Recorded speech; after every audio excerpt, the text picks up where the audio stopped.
En 1776, los colonos instalados en la costa este de Norteamérica, organizados en 13 colonias, quisieron dejar de ser ingleses. Este año firmaron la Declaración de Independencia y anunciaron al mundo la creación de una nueva república y se dispusieron a defenderla con las armas, frente a uno de los mejores ejércitos de la época, el ejército de Su Majestad Jorge III. Conviene recordar que las 13 colonias fueron fundadas por el Imperio Británico entre los siglos XVI y XVII. Estas colonias eran Massachusetts, Nuevo Hampshire, Rhode Island, Connecticut, Nueva York, Pensilvania, Nueva Jersey, Delaware, Maryland, Virginia, Carolina del Norte, Carolina del Sur y Georgia. El detonante principal de la revolución de las 13 colonias lo encontramos en las medidas que impuso la corona británica tras la Guerra de los 7 años. Se denomina Guerra de los 7 años a una serie de conflictos internacionales por el control colonial. Los dos principales oponentes fueron Francia y Gran Bretaña. La guerra se saldó con victoria británica, pero el precio fue muy alto. La corona estaba muy endeudada. ¿Y qué hacen los gobiernos cuando se endeudan? Subir los impuestos. Y los que salieron más perjudicados fueron los colonos ingleses del norte de América. Pero es justo recordar que la monarquía británica no era la más autoritaria de Europa. El sistema parlamentario inglés se había fraguado mucho antes con la Revolución Gloriosa y la Declaración de Derechos, que culminó con el Acta de Unión de 1707. Este sistema de corte liberal fue el primero en reducir el poder del monarca y marcó un ejemplo para el resto de las naciones-estado modernas que todavía andaban en el absolutismo. El sistema parlamentario inglés supuso una oleada de liberalismo que puso en crisis el antiguo régimen. La vida política de las colonias se desarrolló con cierto grado de autonomía, creando sistemas de gobierno propios, pero la guerra modificó radicalmente el panorama anterior. La nueva intervención inglesa sobre la actividad económica de sus colonias americanas para beneficio de la capital hizo que progresivamente los colonos se fueran resistiendo al control londinense. Consideraron abusivas las nuevas políticas económico-fiscales y administrativas. No hay tributación sin representación. Fue el lema con el que las 13 colonias denunciaron los impuestos como ilegítimos al no estar representados en el Parlamento británico, ya que el Bill of Rights prohibía el cobro de impuestos sin consentimiento parlamentario.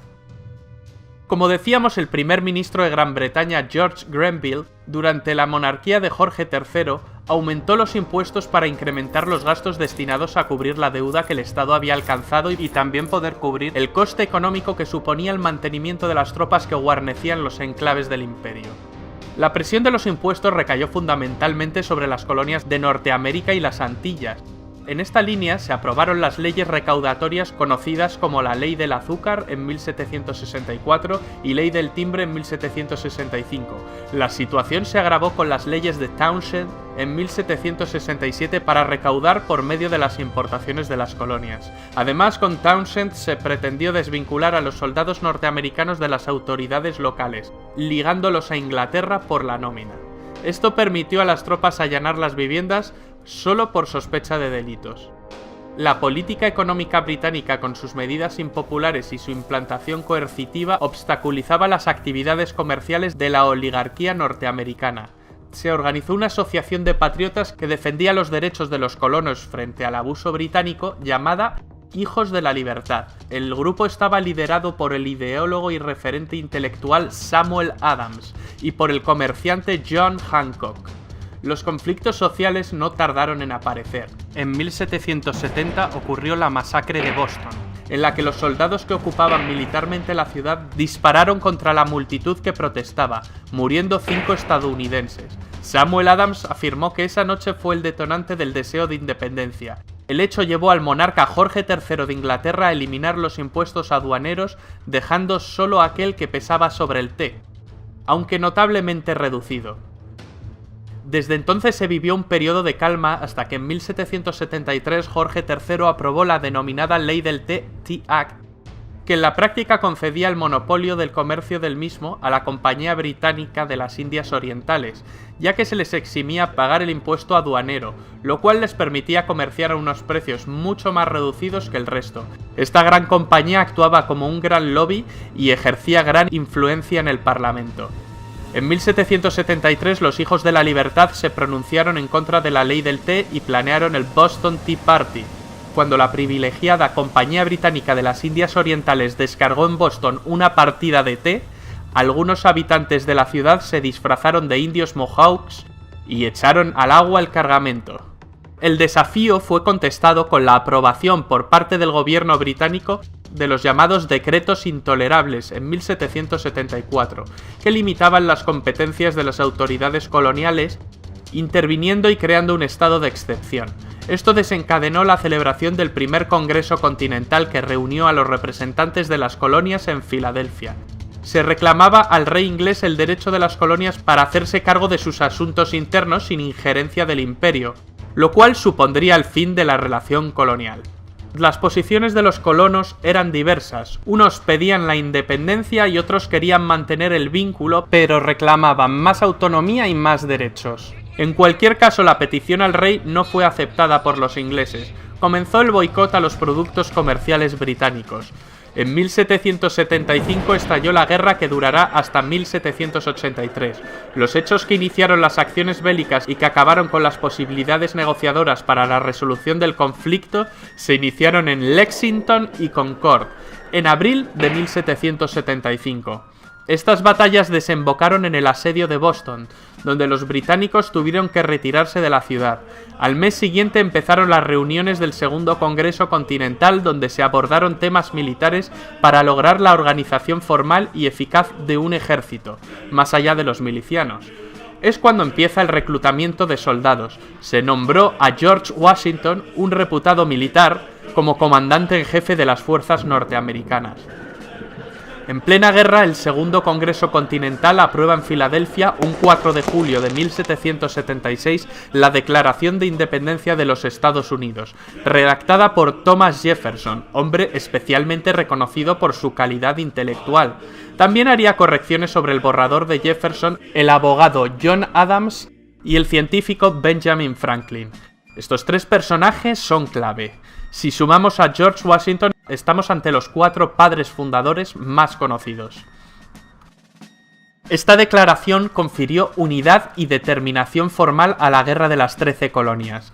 El Imperio Británico no pudo seguir tomando el conflicto como una rebelión temporal, por lo que seguidamente adoptó estrategias de guerra. Tras salir de Boston, William Howe, comandante del ejército británico en América del Norte, reunió las tropas en Nueva York, con la pretensión de dividir las fuerzas enemigas y concentrar la contienda en una batalla decisiva. Los norteamericanos evitaron tal confrontación para practicar la guerra de guerrillas. Expulsados de Nueva York, se trasladaron a Nueva Jersey. Meses más tarde, Washington y su ejército cruzan el río Delaware para obtener una victoria en Trenton.